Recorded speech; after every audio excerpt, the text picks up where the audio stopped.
she has a lot of people. She has Sorry. a lot of, we're okay? Yeah, sorry. Somebody asked me to record it and I keep forgetting, so I apologize, but go ahead. And those, she has a lot of people inquiring about mortgages. This credit union was started just for the people that worked in city government, but they've kind of opened it up a lot. But they're very conservative, and so they're very hesitant to get into new areas. And I talked to her about how we can go in there and take pretty much all the risk away and still have where they can make some fee income. So that's basically where we left it. They invited us to come to one of the board meetings and make a presentation. Hopefully that we can do that, and perhaps you can come down for that as well, maybe in early November, mid-November. But I'm looking forward to that because I think that could be a really good source for some referrals and get some work in, particularly if we can work together in advertising and getting getting notices out to all their members and things of that nature. I think that, do you know how big the credit union is, Pat, as far as the number of members? No, but I can find out. But I think they're, everything's relative, but they've got a good amount of members, and I think it definitely could be a good source. So I wanted Pat to go over that again because people like Lori O'Malley, people like Karen, people like Ella, who came from depositories. I mean, it's a little different. Lori's case was Beth Page is such a strong mortgage originator as a depository, but most depositories either don't do mortgages at all, or they have a very narrow window of the kind of mortgage that they want to do. And I think it was Ella. I think Ella, your company didn't even do FHA or USDA, or they discouraged FHA, and I don't think they did USDA or something really limited, right? I could be confusing you with somebody else. I apologize. No, I mean, we did do those, but we didn't have a lot of people that were trained on them. So it wasn't something that was encouraged, or we were doing active outreach. Yeah. So that's the thing, is that there's always windows of opportunities to engage with these credit unions. I wouldn't use that as a first go-to effort. Like if I were Karen or Ella right now, or even Lori for that matter, I don't think to me, that's a back pocket opportunity. Get traction with realtors, get $500,000 to $1 million a month in produced volume. Pat's perfect for this because he's been in the mortgage business for a long time. He's a seasoned, experienced originator, already plugged into realtors in that market. So it makes sense to kind of have Pat spend a little time on this. But I would say that for just to highlight Ella, Lori, and Karen for a moment, that wouldn't be my first go-to. Even though that, you have that in your back pocket, I would get traction with your realtors, get some traction with consistently closing 600, 800,000 to $1 million a month in volume. And then once you get that cushion where you have your referral sources and you're predictably closing that kind of volume, then it makes sense to take some risks.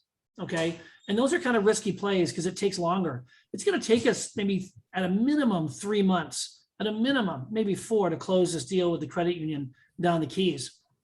I've done many of these types of relationships, and they can be very, very lucrative and very good, but you got to do a presentation to the board, and there's things you got to do. And so that's why I highlight that. We're going to call Gladys, the CEO of the credit union, in a moment, so you can kind of hear how I positioned Shamrock and how we can sort of do this together. Why don't we go ahead and Paul Agliata, tell us just a real brief. I know that you always have a lot of good things to say, and I want to make sure that we get concise, but what's going well, and what do you find getting traction with some of the realtors in your marketplace? So I'm in a small market called Myrtle Beach, South Carolina. You got every borrower and their brother down here. people are leading with the foot of being the lowest rate, which is, as we all know, is a huge mistake. So Hey, Paul, I hit a button and I accidentally muted you. Go ahead. okay. So I'm in an area where it's very competitive. I'm in a small area called Myrtle Beach, South Carolina. Yeah. Many of you know it. There's every borrower and their brother here. And the mistake that a lot of the lenders are doing here is they're all trying to talk about being the lowest rate. And so you have to be very concerned about that. Some of the webinars that we've already had here, I don't remember the gentleman's name that you invited. Was it Mitchell or Scott? He gave some great advice. He wrote a book. He's a top producer. Oh yeah, Eric. Anyway, I wrote down a lot of his value adds, and that's what I'm leading with right now. I developed a website about 4 years ago called Home Loan Mortgage Lender, which is all the keywords. And luckily for me, I'm being found online. And what's really nice is these clients are calling me. I'm getting them pre-qualified. Some of them I'm taking all the way to pre-approval. And that's what's allowing me to open the door to the realtors, because I could meet a new potential partner and start it off by, giving him a qualified lead right up front. And that's always the greatest, because my reputation got really hurt by being with Loan Depot. Every loan I did about 30 loans last year, and every single one was extended. And so my name was trashed last year. So starting off now with Shamrock, plus an added bonus I have is my wife is my equal partner in this whole venture. Does all the LOA work, even some of the junior processing work. So that is a nice door opener to walk in on. So I guess I've over talked what's going on with me, but no secrets. You got to go out there and beat the bushes, shake hands. And every time you do that, you're going to come back with some positive results. What I love about you, Paul, is that you're extremely aggressive. You're far more, you get a lot more juice in your tank than guys half your age. And I love that, right? Because I think you're very ambitious. And there isn't a realtor that you don't want to touch or talk to. And I love that kind of salesmanship. Why don't we transition over to Steve Hebison? How are things going, man, in Louisiana? What do you find working for you in your engaging with realtors? Really, I tell you, just being here, we've had really good success closing loans quickly. We've been here a short period of time, and we've always done a tremendous amount of VA loans, and of course FHA and USDA. So that's kind of been our strength. And for us, for me in particular, I know I told Don, I've told Sharon, both, is make those phone calls to all those agents. We still, some of the stuff that we have in our database, we know who the other listing agent was. Call them, let them know about our successes, and let them know how quickly we're able to get them done. As far as we have the same crew, so we have great communication. It's just having the folks there at corporate. They've done a really good job for us, a great job. To be honest with you, I probably need to do more shout outs and I would do shout outs on every single person every week because they're just fantastic. So we've had great success just, one, getting stuff done. If we have a hard to do deal or something that pops up, we have Michael Jordan sitting there in the office, Rod, who basically I pass him the ball and he gets stuff done. So, we have access to the president of the company, which to me, that's huge, and to have a president of the company that actually knows about, and that's willing to roll his sleeves up, jump right in and get dirty with us, which is pretty cool. I mean, it's not even pretty cool. It's very amazing. I don't know. Everybody can raise their hand and there'll probably be no hands. How many companies have you called the president of the company and had them get involved in helping get, a deal done? That was like, for us, I had a huge deal. It was a VA for our market. It was $700,000 purchase, which is pretty darn big. And we had a few little hiccups, and just getting some stuff from, client was divorced. She had alimony and all kinds of weird income. And Rod jumped in, made it happen with, of course, Brett, the processing manager. I mean, to have these guys on your team, that's pretty darn cool. I can't say anything other than that. I mean, that's the success we have is actually telling our referral partners about our success and how we're able to close them quickly. And, Sharon Talbert did one in like 2.5 weeks or 2 weeks, which is stupid. I've never closed a loan in 2 weeks. But here we close loans in 2 weeks, 3 weeks. I love it. I love it. So it's No, awesome. I think that's good. And you've done a good job in making sure that your loan officers get out there and connect with your realtors, just let them know of the change. And, reputational risk is challenging. Kind of getting back to Paul Agliata's past with Loan Depot and your past with Steve with Thrive. Then having to come back to them with a new narrative to say that, like, look, we actually can close loans. I know I told you that before, but we can. Yeah. And we're already sort of demonstrating those results. That's a really big deal. Well, it's earning that trust again, too. When you've had, just like Paul, I've been in his boat. I don't like saying those initials or that word or that name of that company. I don't like saying it, but I've been there before. And it's, you build those great relationships and you've got momentum going, and then you have letdown and failures, and I don't like pointing fingers. For me, I know maybe at a couple of companies I've had some issues, and I look at it as, okay, how can I do things better, or how can we do things better in our branch to offset some of the issues that we have, corporately. Here we just don't have it because we feel like everybody's on a team, which is really, really cool. And it's, you've got the owner of the company that's got the coolest. Sorry, I got to keep going, Rick. I'm cutting in your time. It's all right, keep going. I've had 6 phone calls in 2 weeks, or 7 phone calls, listing buying on all of our deals.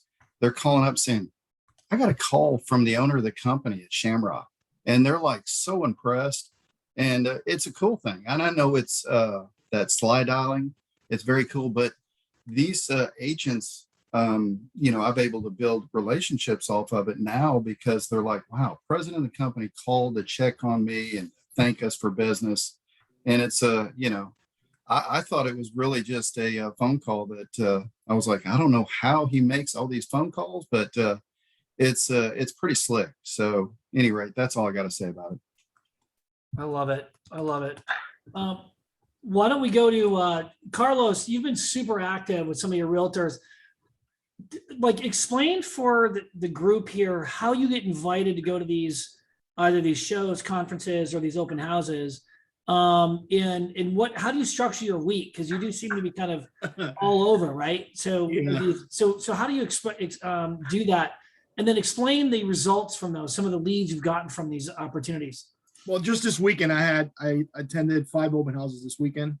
And I'm very active, not only with the realtors, but also with the seller, because that's a potential customer. They're going to sell that house. So you have to have the relationship. So I get myself involved in these open houses. I extend myself when I go to do these presentations at these realtors' offices, and David can attest for it. I offer myself, and David as well. I offer myself for the open houses, no matter what time, what day of the week. I'm able to do the flyers, the co-branding on the flyers. I'm able to bring in goodies for them. I'm all over social media with these pictures. I mean, you have to be. In the Instagram, Facebook, you have to have that presence, because it'll carry a long way to other realtors that are in that office. Just right now, we have that related group that David and I have been working with. They just called me out for 2 open houses this week. One was for 4.7, the other one for 7.3 million. So, and they want me to go, they want me to bring goodies, they want me to bring co-branding. I'm working on co-branding. So I extend myself. And the most important thing is gain their trust, educate them and gain their trust. Because I can tell you, David can attest for it as well. That Treasury Property Group, I mean, they're blowing our phones up. I mean, it's fantastic. I mean, it's 2, 3, 4, 5 phone calls a day, giving us scenarios. Got our first deal in, so So this is good to bring this full circle, because this was the group that we hadn't earned the business yet too. And I don't know if I recorded that session. God, I wish I had, but I had that real estate agency on the group after we had our first call with them to talk about what did we say to make us set ourselves apart from other mortgage lenders, and what did it that they liked from our presentation, and what was it that they didn't like from their current mortgage provider. And so that's been a relationship we've worked. And Carlos and David have done an excellent job, feet on the ground. I've just supported them in what I think to be in all the right ways so far.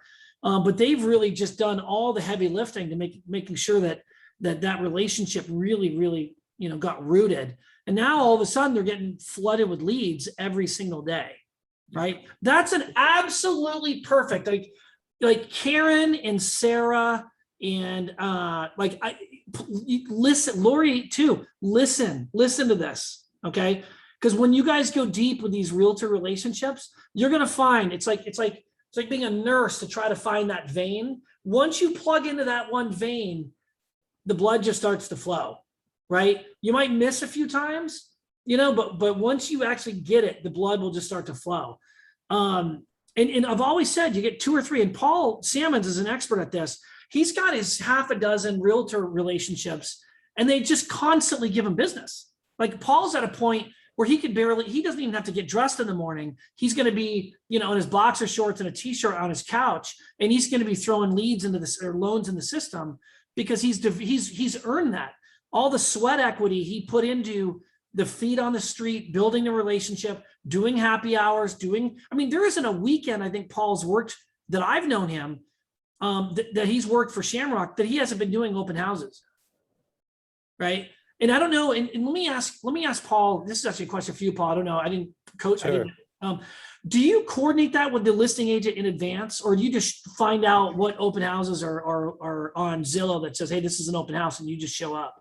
Yeah, that's a good question. It's typically part of my bi-weekly talks with my agents. Every time I touch base with an agent, I'm always asking the question, hey, what's going on for this weekend? Any open houses? So it's kind of part of my talk tracks I have when I consistently talk to my, agents and future potential referring agents, that it's always, if you make it part of your DNA and part of your normal habits when you talk to these agents, you'll know what's coming up. So it makes it easier. Sometimes I'm double booked because I'm always bringing it up, and I'm like, all right, so-and-so I can't do this weekend, but if you got one next week, I can do it. So making it part of your talks always when you have these with agents, you'll get a lot more opportunities to have proactive open houses and get them scheduled consistently.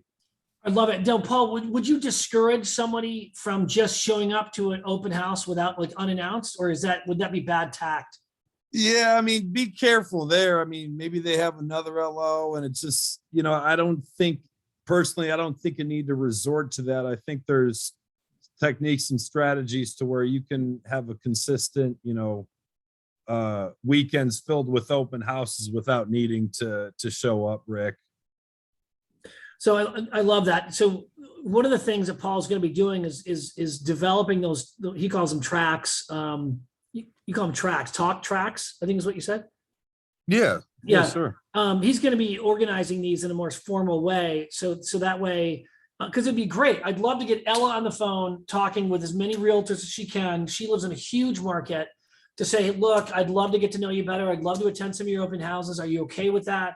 I'd love to be your mortgage provider in the event that your partner that you're working with, maybe that person fails you once or twice, whatever. I can be a backup or your primary source. Just let me come to your open houses.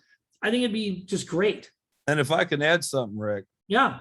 It's good because some agents, they're great potential partners. They do business. You want to get to them. You want them to refer you business. I've had a couple instances where, I've convinced or talked to them about doing an open house because I haven't got referral business from them yet. Once you show up at the open house, you knock the cover off the ball. You're engaging with clients, buyers. You're bringing people up to them and saying, hey, this is so-and-so. They don't have an agent. They've been searching for 8 months.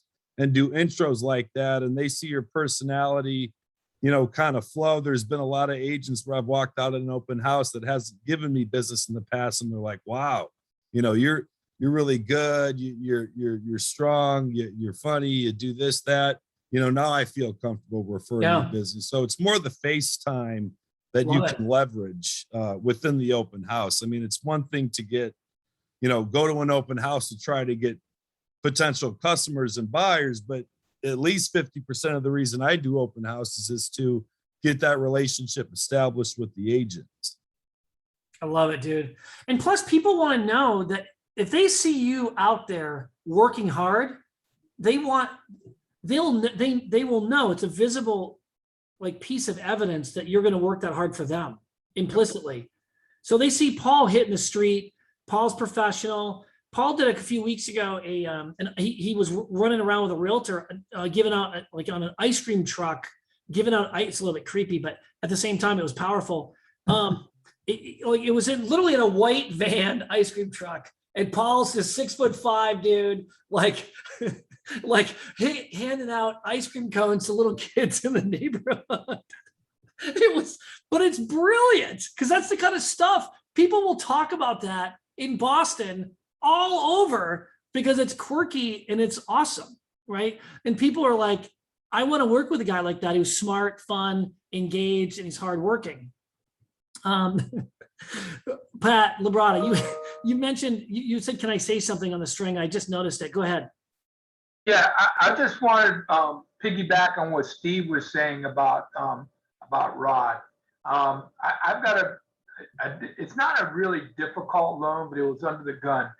It was a $2.7 million purchase. What it is it was a construction loan, and the borrowers are buying the property from the developer. And in the contract, they wanted a 10-day close after they got the certificate of occupancy.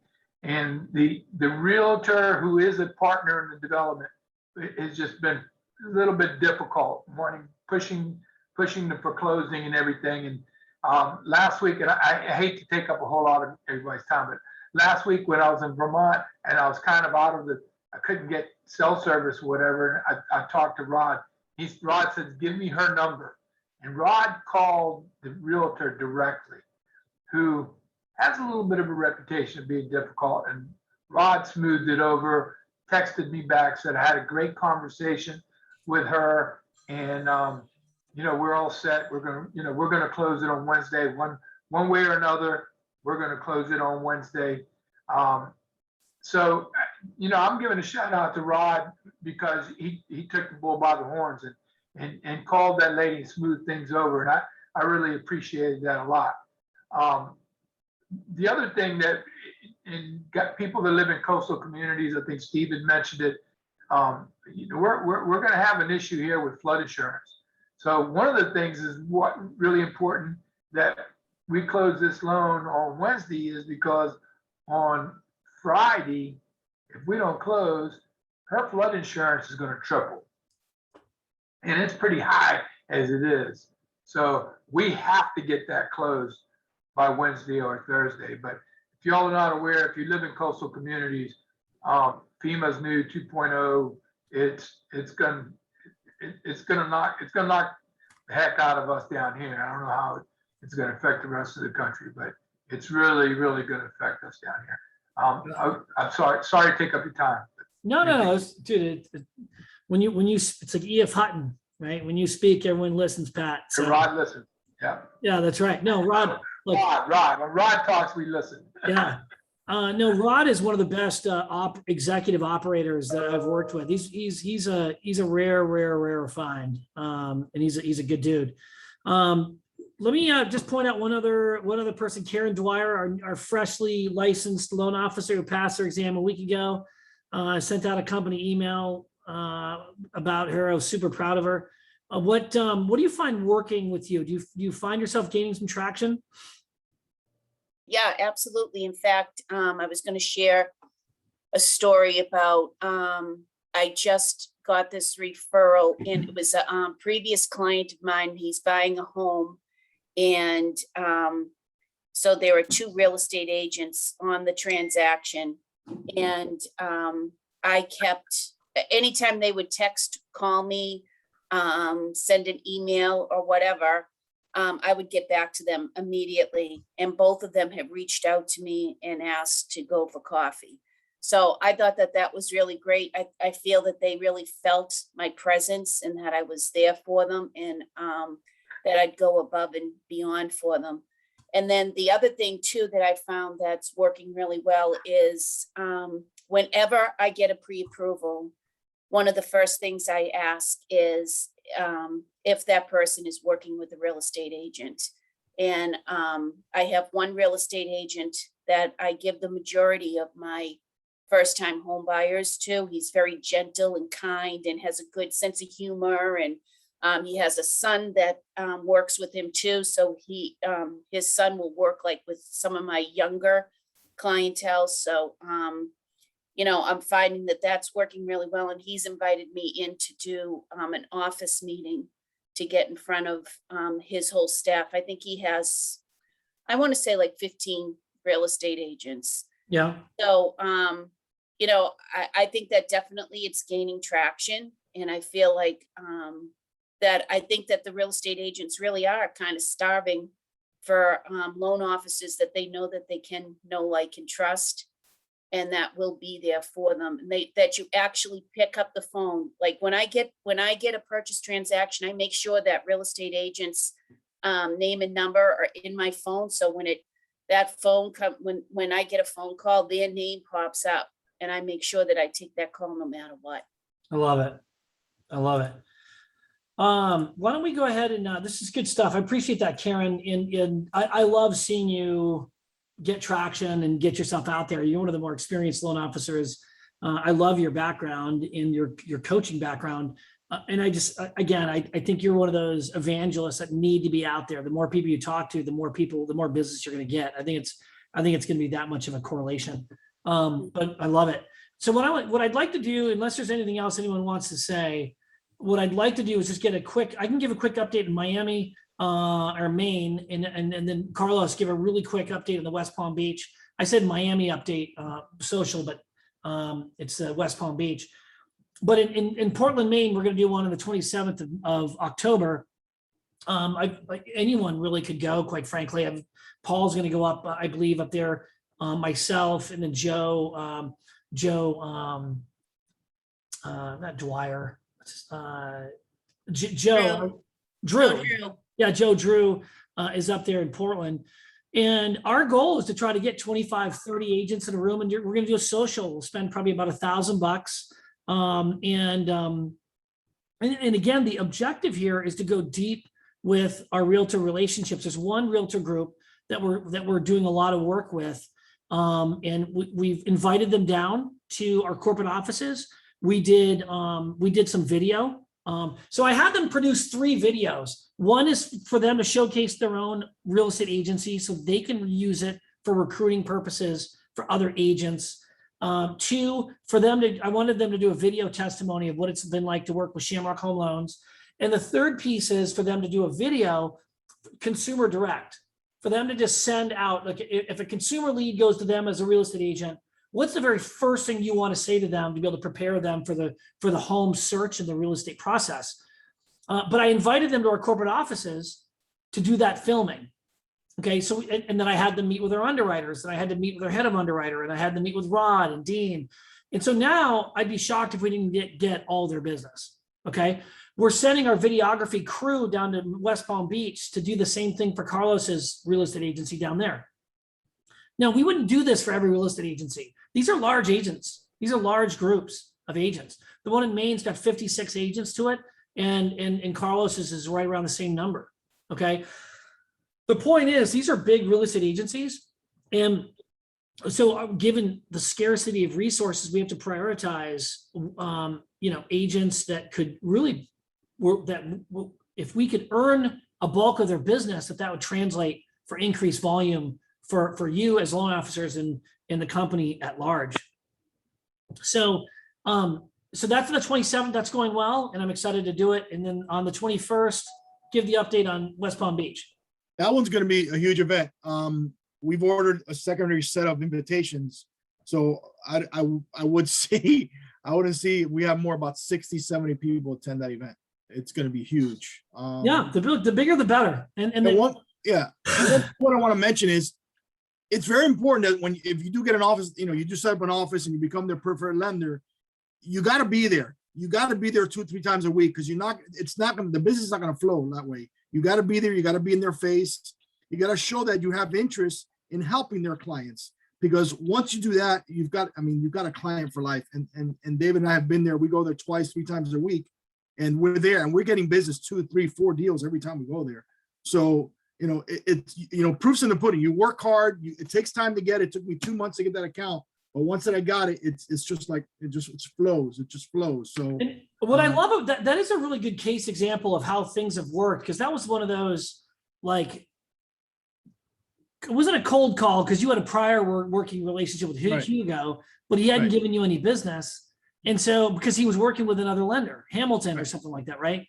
no, he was cross country. Or cross country. Yeah, And so that's a perfect example of cradle to grave of something we just, and the thing is, Carlos had no idea of how well this relationship would evolve. It just was an opportunity that he got involved with, I got involved with, David got involved with, and we just did it.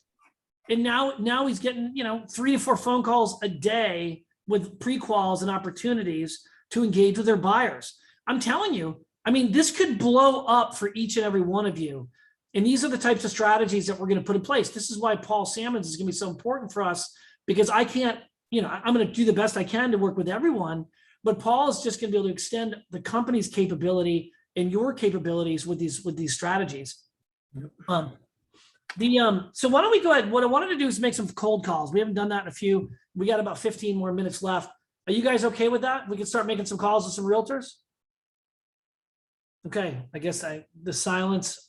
Marshall Brooks is nodding his head, so I'm assuming that means a yes. So, Mr. Carpel, so Andrew Careless, is that someone that Andrew or Stephen? There you are. I have this dashboard of all these people, and I'm trying to figure out. Okay, there's Stephen. So, Stephen, good to see you. Number one, and number two, I'm excited to see you here in a couple weeks. But let me ask you this. What's the backdrop? Have you done business with Andrew before? Yeah, so actually I saved his deal back in December.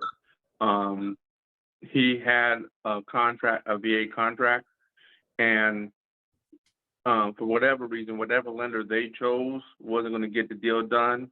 And the previous lender I was with was able to get it done in about 3 weeks. They were an A+ credit borrower, and it was just a matter of getting it done. And we did it. He was ecstatic. But since then, I haven't gotten another deal from him. And I've reached out to him on several occasions, and I figured this would be a good time to reach out. Now, do you know who does he use? Do you know any lenders? Did you check MMI? No. Do you have? I'm not sure who he uses. Do you have access to MMI? No. Okay, so we got to make sure that you have access to MMI. So just out of and actually, he was recommended by another agent that doesn't use me, and the reason he doesn't use me was because he believes in the best interest of his client is finding the best interest rate. And at the time, the company I was with did not have the best interest rate. And so we've talked about it on several occasions. We've had a relationship on and off, and we're in good terms. You can see my screen, right? Yep. So this is MMI, and I'm gonna look them up right now. This is what everyone should be doing whenever you're trying to prospect real estate agents. So he's in Virginia, and I'll get you access to this. And shame on me, quite frankly, for not.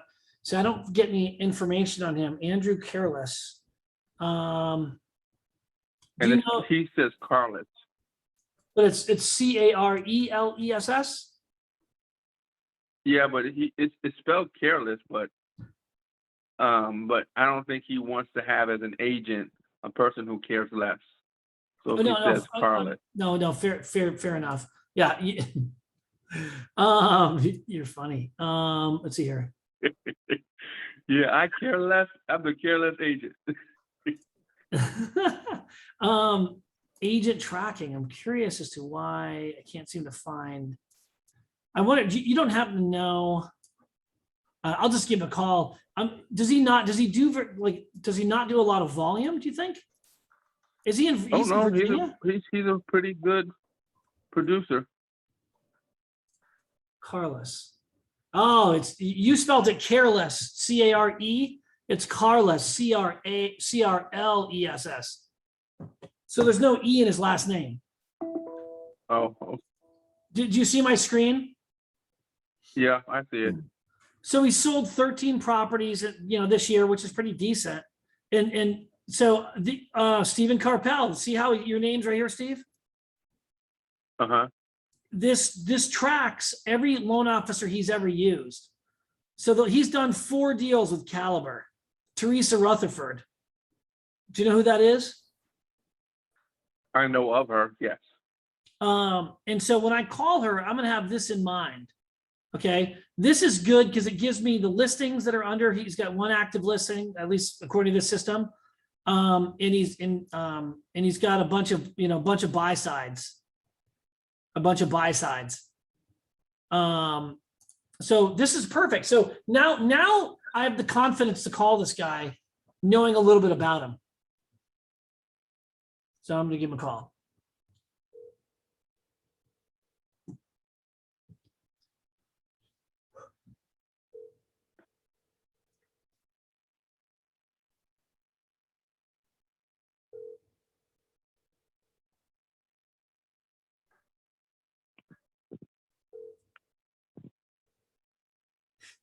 This is always nerve-wracking.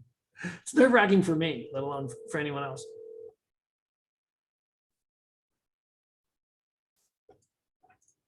You reached the voicemail of Andrew Carlett. I am currently unable to take your call. Please leave a message or a text, and I will get back. So I'm going to send him a message, a voicemail message and a text. At the tone, please record your message. When you've finished recording, you may hang up or press 1 for more options. Hi, Andrew. This is Rick Rock. I'm an executive with Shamrock Home Loans. You had used actually one of my mortgage bankers, Stephen Carpel, on a deal not too long ago. I see that you're doing really well on your buy side and listing deals in your market there in the Virginia Beach market. I would love to have a conversation with you. I'd love to earn your business. I'd love to do more work with you. I do see you work with Caliber and OVM and a few other lenders as well. But I'd love to kind of understand like what we could do to set us apart. It's not actually a marketing question. It really is a substantive. What can we do to make the experience of your borrowers better as a result of working with us, but better when they work with you? So Andrew, I'd love to have that brief conversation with you. My cell phone number is area code 413-297-6895. That's 413-297-6895. Hey man, I congratulate you on your success. You've done well. I'd love to take you to additional levels of success as well by working together. So call me when you can. Talk to you soon. Now I'll send him a text in a moment, but what did you guys think of that voicemail? What do you think? You're rocking, Rick Rock. One of the things is I felt that was sloppy at the end and kind of a little cheesy. Like I'd love to bring you to additional levels of success or whatever the case may be. What I need to probably do is reword that a little bit by just saying something simple like, hey, you've done really well. But I don't want to demean him by saying I can bring you to additional levels of success because he's probably busting his ass to do what he's doing, right? What I probably should have said better would have been like, if you, I don't know, I need to think it through because I do think that there's ways that I can help him increase his buy side and his listing relationships. And Rick, can I add something? Yeah, please do. One of the things I was thinking, guys, is when you're calling an agent like this, like it's a little different because Rick is calling, but let's say you called this agent and they don't answer the phone, right? I would recommend, do it your own style, and I'll teach it more specifically, but don't leave detailed messages. The more you talk about it, the less they're likely to call you back. And when you're called, like if I profile an agent like I was talking to you guys about last week and I don't get them on the phone, I actually might call them, not leave a message, not text, and I might call them again like that time next week or something until they actually answer the phone. Because once they're on the phone, you're good to go. But if they don't answer, you want to kind of get a strategy of like a vague text. And I got like a 70% callback when you send a specific text and it's vague. It's like, hey, Paul, looked online, saw you did real estate in Andover, Massachusetts area, and had a question for you. It's very vague, and typically they'll be like, oh, is this person a buyer? Is this, what does this person want? And typically they'll call you back and then you got them on the phone. So that's, I hope that helps, but I've had a lot of success, when you leave detailed messages sometimes for someone to call you back and why you're calling, and, they're like, oh, here's another loan officer. But if you actually get them on the phone and they really don't know you because they don't know your number, or they call you back from that vague text and you rock and roll on the phone, a lot easier ratios to get them to do what you're asking them to do. I love it. I love it 100%. And I appreciate that feedback too, Paul. These types of calls are not easy to make. And at the same time, as we can go into this comfortably and we can go into this with confidence. The results become, are sort of in parallel to that. So I definitely appreciate that. I sent him a text message briefly by just saying, hey, Andrew, would love to connect when you can. We have a mutual friend in your Virginia Beach market. Text me when you're available and we can sync. And I said, this is Dr. Rick Rock, Shamrock Home Loans, whatever. Let's go with one more. Anything on Greg Garrett? So my process, and I encourage this with all you guys as well, is to say, you guys can still see my screen, right? And Rick, does that break down how many deals the agents worked with sellers versus buyers? Buyers and sellers, yeah. All right, can you show me that just for this Andrew one here, just so I want to see that real quick, or anybody. Oh yeah, see this one, this guy here, Andrew Careless, that we just did on this screen. You can still see my screen, correct? Yeah. Yes. Okay. See up here, it says listings. Yeah. And there's active listings and there's buy side and an L side. So listings, and then on the buy. So these are all the transactions where he represented the buyer.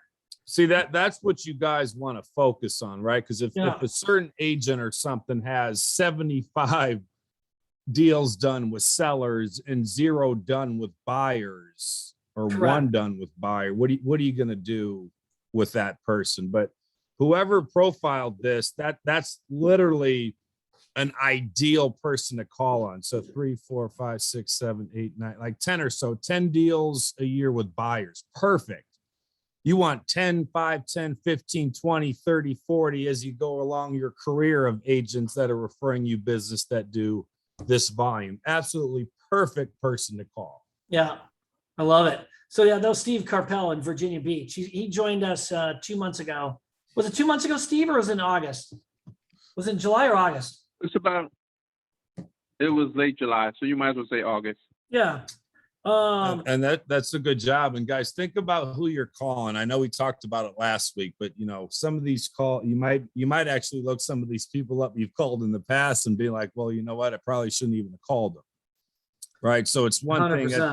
It's one thing to spin your wheels, but if you're calling the wrong people, Yep. you're wasting your time, guys. So here's another guy that Steve sent me. This guy named Greg Garrett. It looks like he's a lot bigger than the previous guy even. Look at all the active. This guy on the buy side, he's got 1, 2, 3, 4, 5, 6, 7, 8, 9, 10, 11, 12, 13 closed deals this year. On the listing side, he's a huge listing agent too. So, like Paul said, those are a little bit more difficult to do. You got to engage with the realtor or the consumer to see once they sell their home, if they have are they working with a lender for the home that they're going to be buying or downsizing to or moving on to. Now, any past relationship with this guy, Steve? Yep. But I'll also send you another one, DeAndre Gray. Yep. So he's harder to catch than DeAndre, but he owns Greg Garrett Realty. Okay, good. So Okay, Greg great. Garrett, he owns the whole realty firm. So he also has relationships with Movement Mortgage. He has relationships with Atlantic Bay, and then he has a mutual or a JV with Garrett Mortgage, which is with the credit union. So all those are kind of how he works. So I could see how he would be hard to get, right? Because if he's got his own mortgage company, he's going to be driving his volume to that JV. And it's funny, he's got Movement, but he hasn't done any deals with Movement, or at least none that are listed. So if you look, he's not really loyal to anyone. Yep. So he just that's not his thing.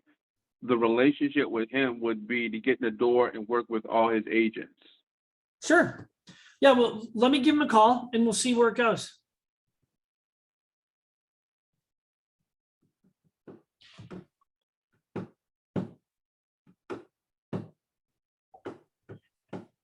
The mailbox is full and cannot accept any messages at this time. Oh. Goodbye.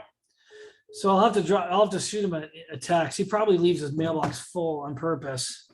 So I'll Hey, just Rick? text. Yeah.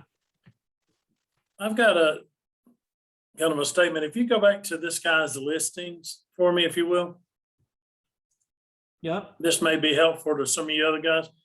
If you look at this Active or Newport sold? News, Virginia, and you see where we've got like 9 Pendleton Street, 9 Richland Way, 8 Wood Creek Court, or something like that, okay?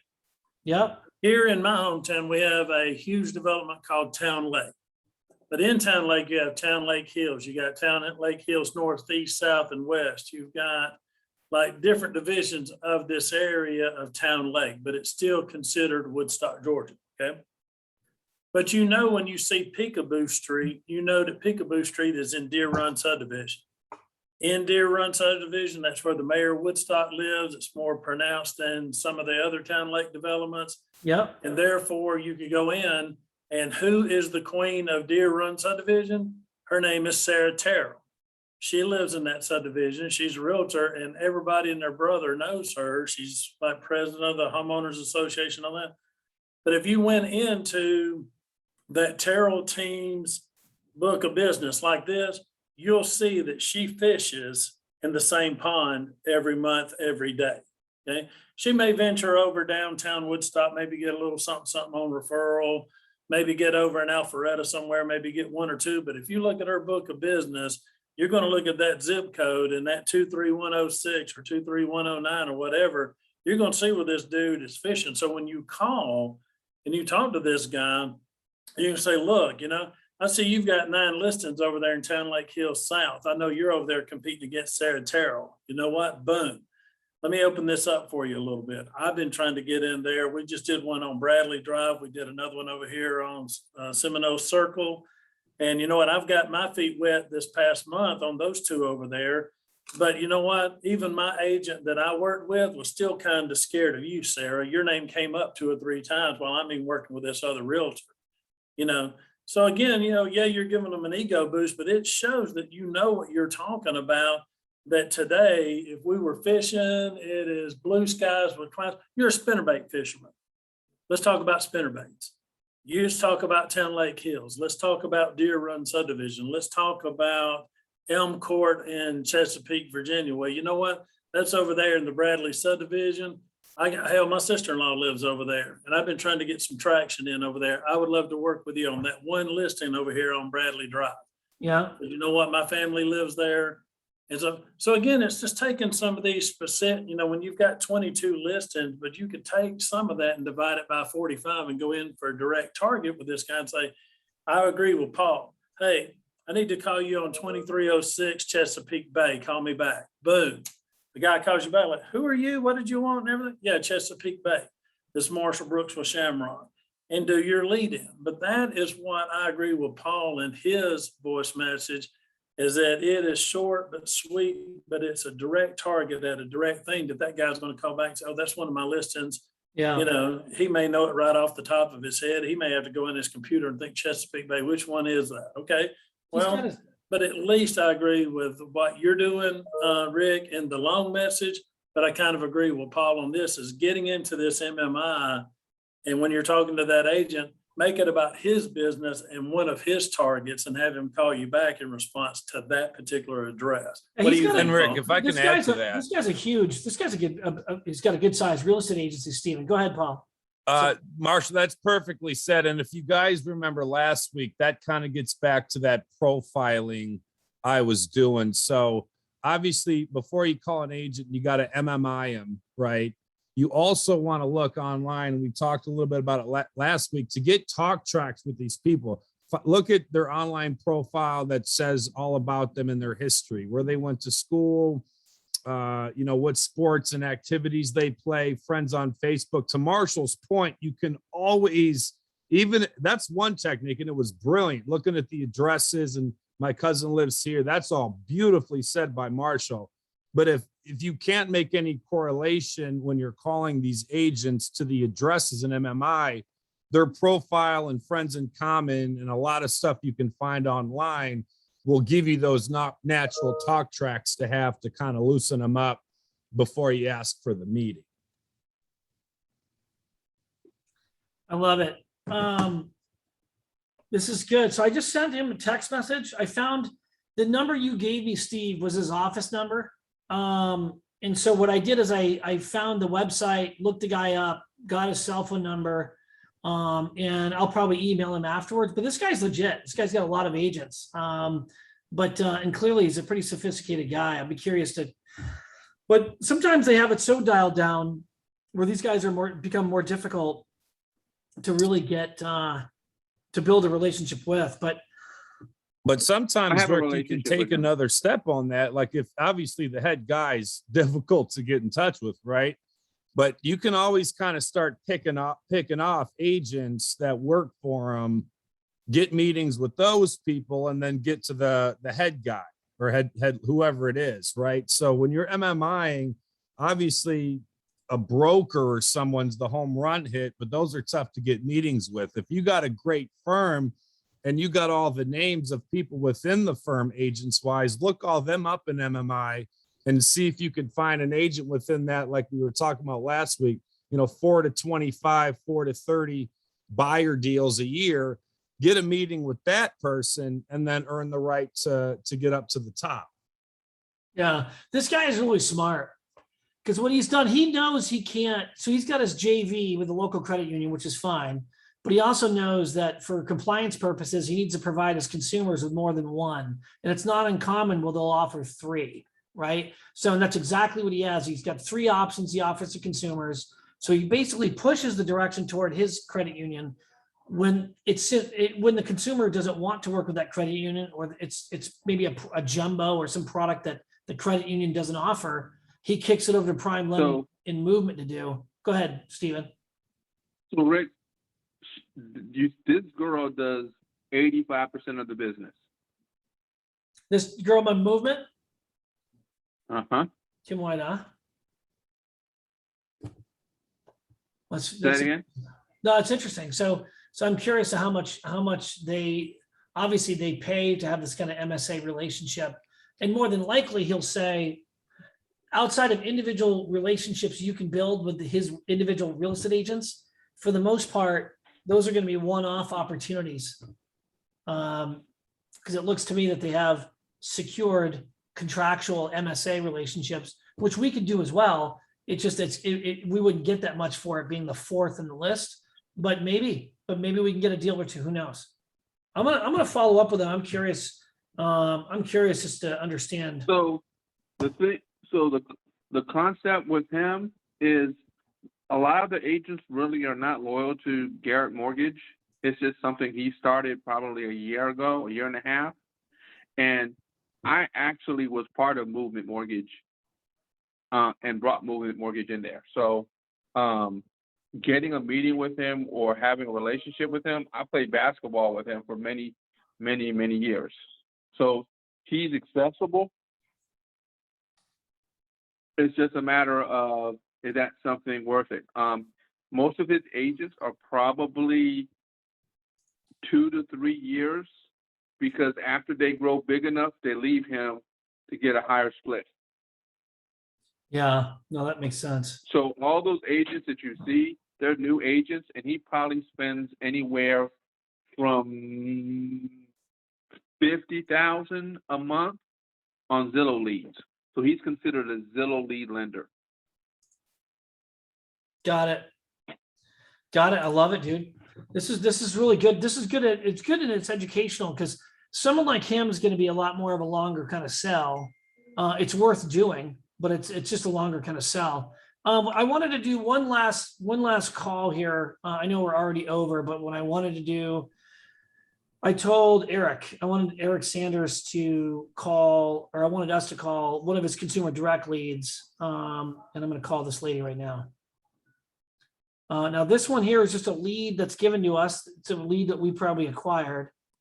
848-1759. Let me see if I can get what kind of track. Oh, Your call cannot be completed as dialed. Please check the number and dial again. 336-848. Oh. Okay, 1336. So this is a lead that's just been given to us. We'll see if we can.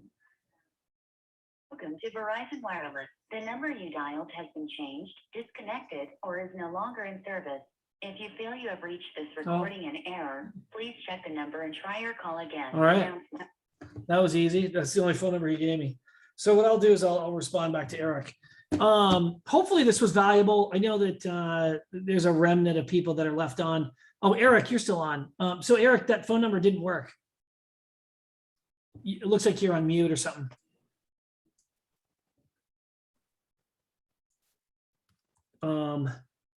Yeah, 336. Hey, Rick, Yeah.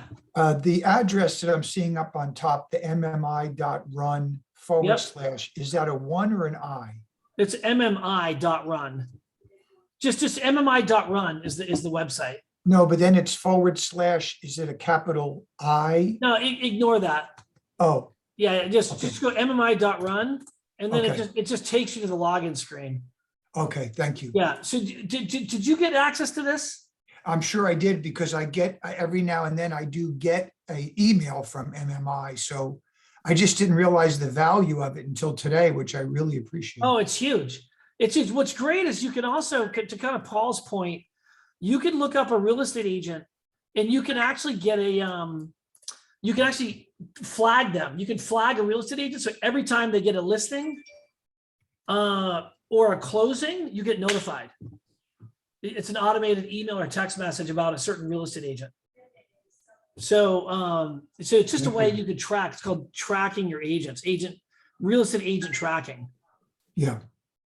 Great tool. Thank you so much. You could have buy side agents, listing side agents, and you just track those agents. Like the one that we were just looking at. What if I can find, let's see here, real estate agent track.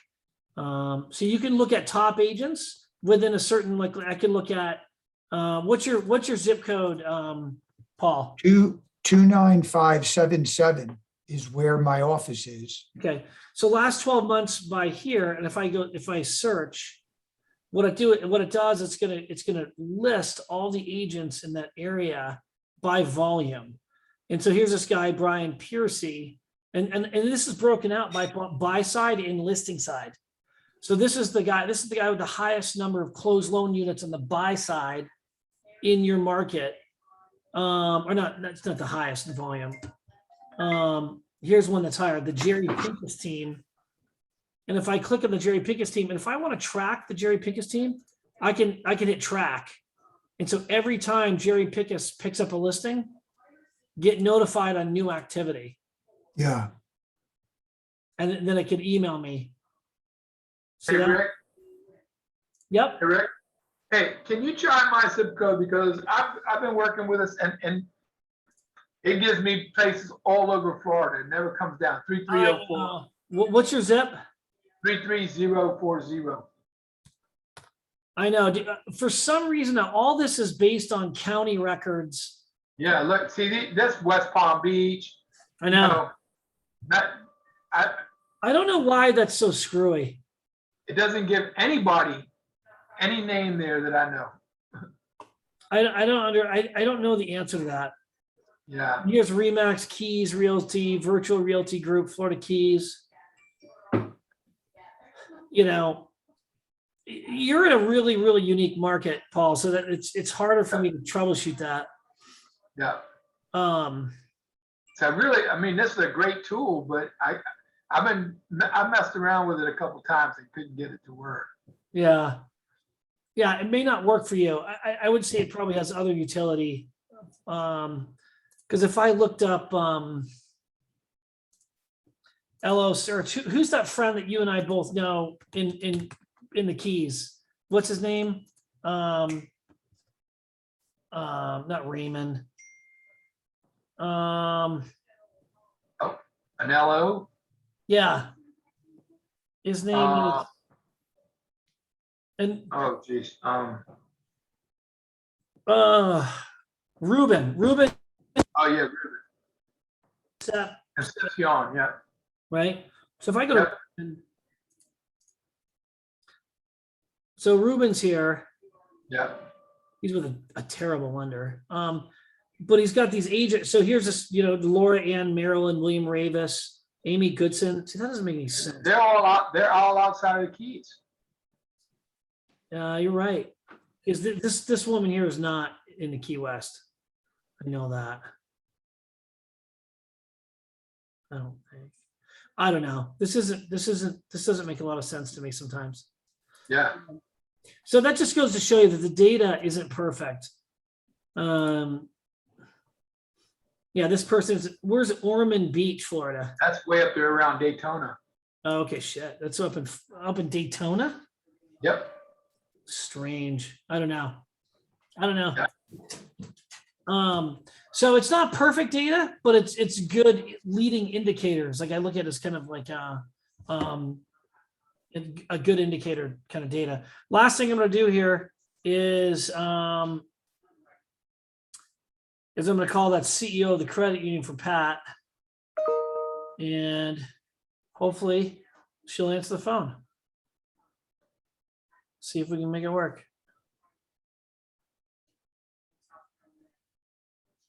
Pat Labrada.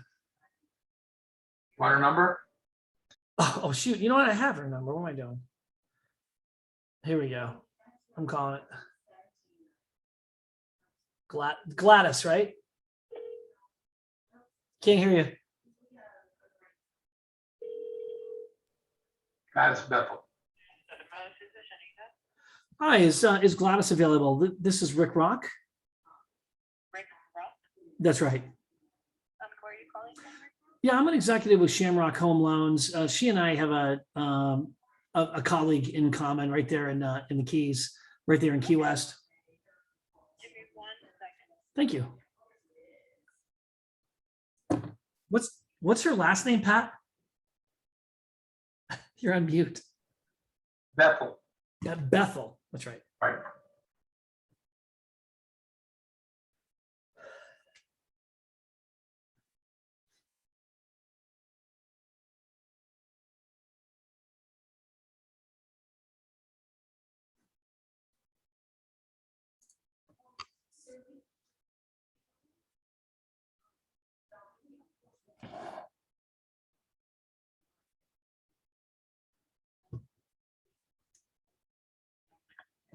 Hello, this is Gladys. Hi, Gladys. This is Dr. Rick Rock. I'm an executive with Shamrock Home Loans. We both have the pleasure of knowing a gentleman by the name of Pat Labrada right there in Key West. Yes. And I know you had left a message for me, and I apologize I had not returned your call. Please, yeah, don't apologize. I know that I know you're busy running a very successful credit union, and I'm busy like managing Pat. He's a handful. Oh, yes, managing Pat. Okay, yeah, that's a tough one, man. That's a 24-hour day. Don't tell him I said that, though. No, I won't. I'll be sure not to tell him that for sure. He's a gem, man. I really enjoy working with him, and I've been in and out of the Keys and Key West, maybe only for maybe the last 25 years, but it's good to kind of really know a conch and to really go deep with just the history of the island and the people and the culture, and even the dynamics of banking on the island is really just something really fascinating to me. Yes, very different compared to the mainland, that's for sure. How long have you been in Key West? Well, I've been here all my life, and but with the credit union here, there almost 30 years. I was with another credit union, approximately about 7 years or so with that Yeah. one. So I've been in banking for quite some time, and That's great. all my life here in Key West. Yeah. It's funny because when I go down to Key West, there's a little Catholic church called Our Lady of the Sea by the ocean, whatever. And it was really kind of a cute church. And so when I met Pat for the first time, he and I were having a Corona and a fish taco or something, a little shanty down the street. And I said, yeah, I love this little cute church. He's like, yeah, I'm on the board there. Like Yep. He's been with them for quite some time, and the church is a beautiful church. There's a lot of locals belong to that, Catholics to that, and it's just a really nice group of people that are there. And my granddaughter goes to the little school in the back, which is the little day basilica. Yeah. Pre-K thing. So. Oh, that's great. Yeah, Well, I always love it when you see people sitting on the grass outside, just attending mass, but just kind of sitting, with the little windows open on the full sides. It's kind of a home away from home when I'm down there in the Keys. It's always great. It is a beautiful church too. I have a kind of a unique background, and I was sharing this with Pat. I used to be very active with CUNA. And I used to set up kind of mortgage relationships for credit unions that simply didn't have the compliance or the risk appetite for lending, but they didn't want to not offer that to their members. And of course, they were super sensitive around the quality of how their members were handled throughout the process. And so what I did is I established a relationship that with targeted mortgage lenders that would provide kind of a discounted mortgage, but it was very monitored for the customer service. So that way, just because you're handing the member off, you're not losing control of the quality of the experience of the member during the process. And so I would just, I in Houston and other markets around the country, I would establish these credit union relationships with these preferred mortgage lenders. And so when I was describing this to Pat just said, hey, I need to get you in touch with Gladys. She runs a really phenomenal credit union that's local. And there could be an opportunity where there might be some mortgages you guys might want to keep, because that might be part of your portfolio. And then outside of that, there are other products that we might be able to handle, for you if it's beyond your risk threshold or your comfort zone, Right. And see, that's our thing is for us to handle the action, we submit out. For one, I'm down to 3 employees, 3 and 1, and then actually 3.5. Basically, it's 3 and 1 part-timer as well. So it's 4 of us total, but the part-timer is my dollar, and then the other 3. We're really been in here with already our normal duties, but I know it's something that we want to be able to offer our members and give them the opportunity to have a place to go. Yeah. It's not just our local banks. And sometimes they can be a little more difficult to work with, or they want, certain things done. And that's what Pat and I have talked about, because I would love to get in the mortgage market itself and actually for us to do everything. It's just, I don't have the manpower. Yeah. We don't have the specialty training in it. Yeah. For the different, disclosures. Oh, yeah. We do small consumer loans, and that's where we're at right now. Yeah. I think I think you're wise to go into that with caution. Because I've done a lot of consulting with banks and credit unions, and I'm telling you that there's a resource challenge there. There's just a process complexity there. There's a technology complexity there. And there's just a different risk component to mortgage lending. If you know how to do it right, then mortgage lending, I think the risks are pretty minimal. But I've had banks tell me that they'd rather do airplane loans than mortgages because they're just simpler and they're just less complex. And to some degree, you're right. But mortgages are more broad, right? Not everyone can afford, an airplane, but depending upon, how much money you have and what you earn, just about anyone can and should have the path to home ownership, So I would love it. How many members do you have in your credit union? We are about 1,200, give or take. It depends. So I just muted her. That's a pretty small credit union. It's still a good membership. Having 1,200 people that could give us mortgage leads could be an opportunity, but. Let's say 1,200, 1,300. And our problem is that we have the capability to, our membership is all the way up to Florida City, which is right outside of Miami area. Oh, yeah. Because we have our different departments that work all along the key. The problem is that they have all been established at other institutions. We don't have the financial means to open up another branch somewhere else. Yeah. And they've gotten used to it. And again, technology is a different animal in itself because we don't have a lot that we can offer them because of the size of our credit union and the expense behind all that. So we've had a hard time also, getting a lot more membership coming through. So here locally, there's 3 credit unions, myself and 2 other ones. We have a larger community based, and then myself and then the teachers credit union, which is the school board district and stuff like that. Yeah. Yeah. So it's difficult. It seems like when we get a few new members and we lose a few new members, and it's just crazy down here with people living here, and they move down thinking they can afford it and then end up turning around and leaving. So I would tell you to be on the safe side, maybe 1,200 to 1,300. Yeah. But And is adding members a priority for the credit union? we would like to. It's just I know we don't have the services to offer. Like a lot of them want to use the mobile apps. We don't have a mobile app. The system we're on is not the greatest, and I'm trying to, I have my contract's not over, I believe, till 2023 with them, and eventually I'm either gonna move with them or, do something different, obviously. Sure. Well, what's the core banking system that you're on? We are, do you know, OnQ Yeah. through Fiserv? Yeah, of course. I know Fiserv really well. Yeah. And the OnQ platform. So that is kind of an entry level credit union platform, which makes sense.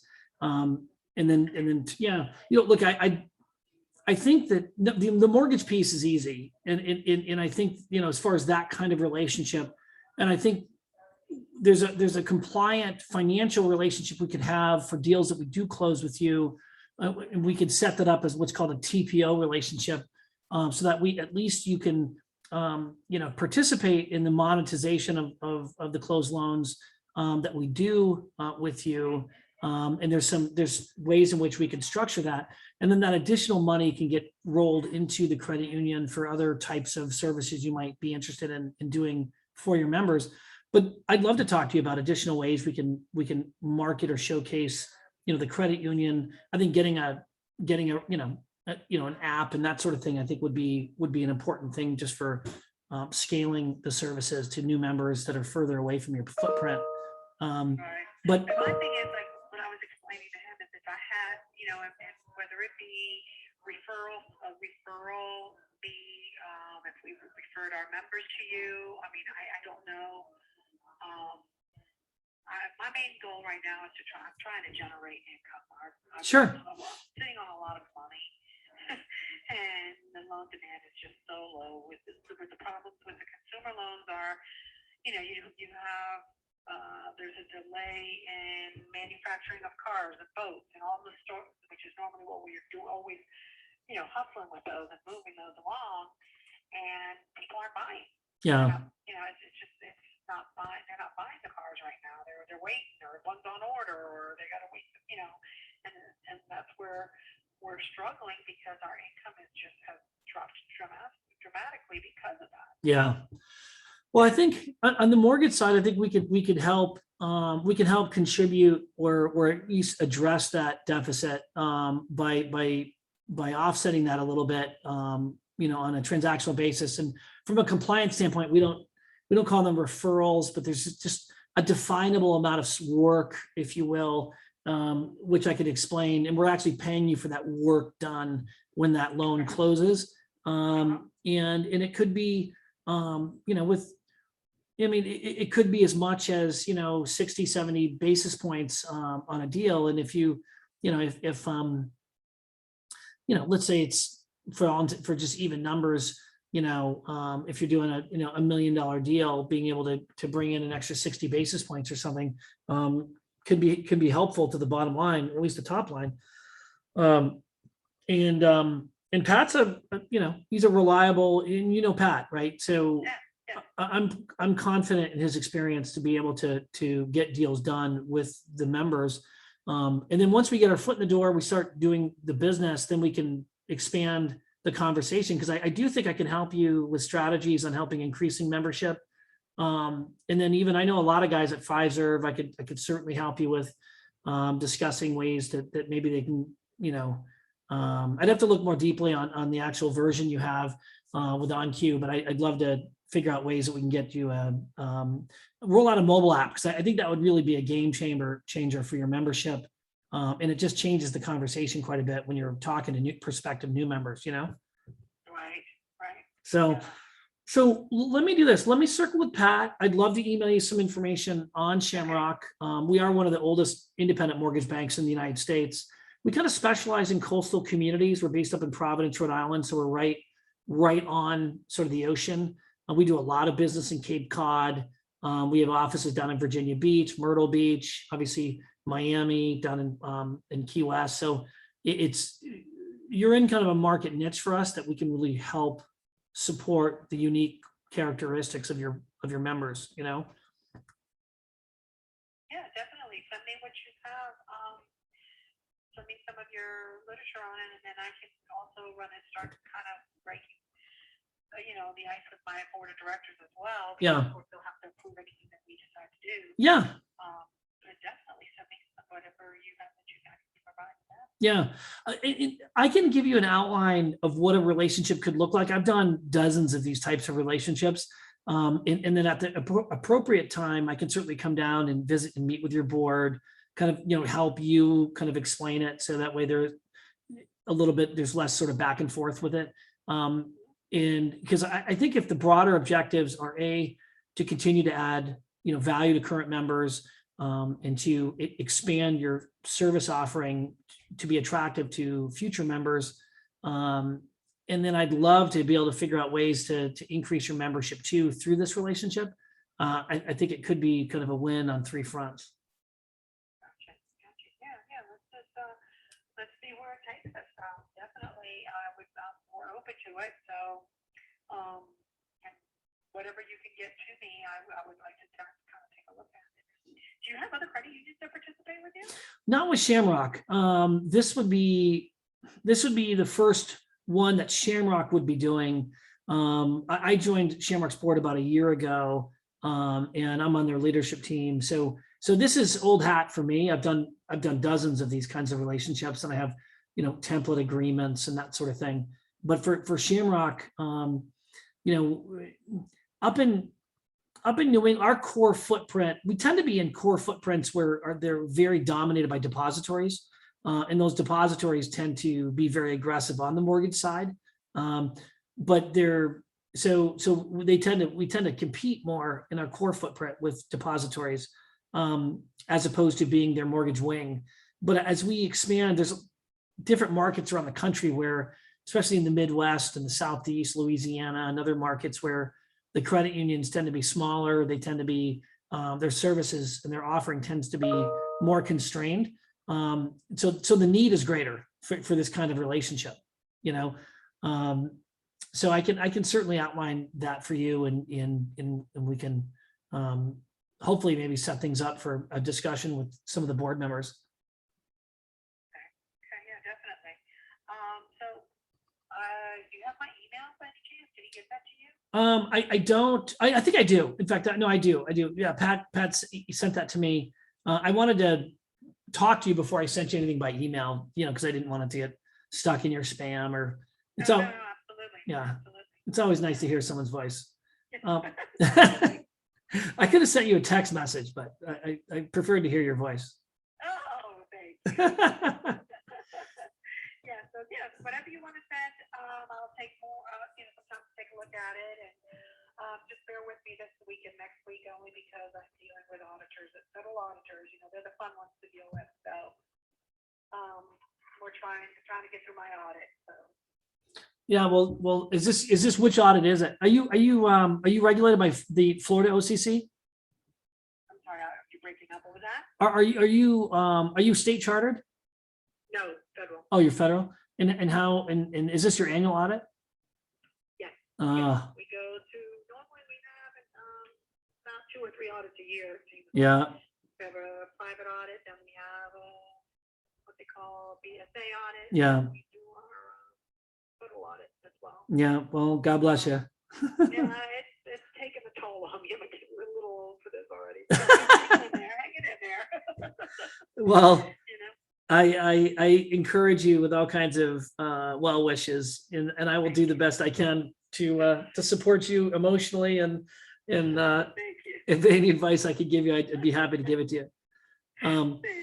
Well, wonderful to speak with you, and I look forward to meeting you one day. And I will email you some information. I'll follow up with a phone call. But you're definitely as Pat advertised. He spoke very highly of you, so I appreciate your time. Oh, thank you. Absolutely. Just let's stay in touch and see what we can come up with. Thank you, ma'am. I appreciate you. Thank you so much. Absolutely. Thank you. Take care. Have a good day. Bye-bye. So what'd you guys think? Thank you. I thought, it was hard to hear her, but for the most part, I thought it went pretty well. Could you guys hear her or no? Yeah, I could hear. It was a little low, but I could hear. I I could hear. I was gotta fine. figure out. I'm telling you, especially in Georgia, there's a lot of credit unions and community banks. But the thing is, let's get 2 to 3 million a month. Let's get the office stable, get some production there with realtors. And then that next, what will take you from 3 million to 5 will be these kinds of relationships. Yeah. Pat, well, let's follow up on that. But she seems like a beautiful, beautiful woman. I mean, she seems like just a really nice, pleasant person. Yeah, she is. So, and does she go to that same church? She does. Oh, that's great. That's classic. Yeah. That church is a basilica for you old Catholics or non-Catholics. Yeah. So I didn't know it was a basilica. Got it. Is that also the cathedral? Is like a? No, it's not a cathedral. Where's the cathedral? In Miami. This is. Oh, it's in the Diocese of Miami? Yes. Oh, I didn't know that. Yes. Okay, got it. Oh, lost you. I have audio too. Oh, here we go. Yep. There you go. Appreciate the catechesis lesson as well, and Jessica, Lori, you guys are remnants. I appreciate you guys hanging in there. Sharon's still on there. I appreciate everyone hanging in there. I've gone an hour and a half, so I appreciate all of you guys. Okay. Thank you, Rick. Take care. Thanks, Rick. Bye-bye.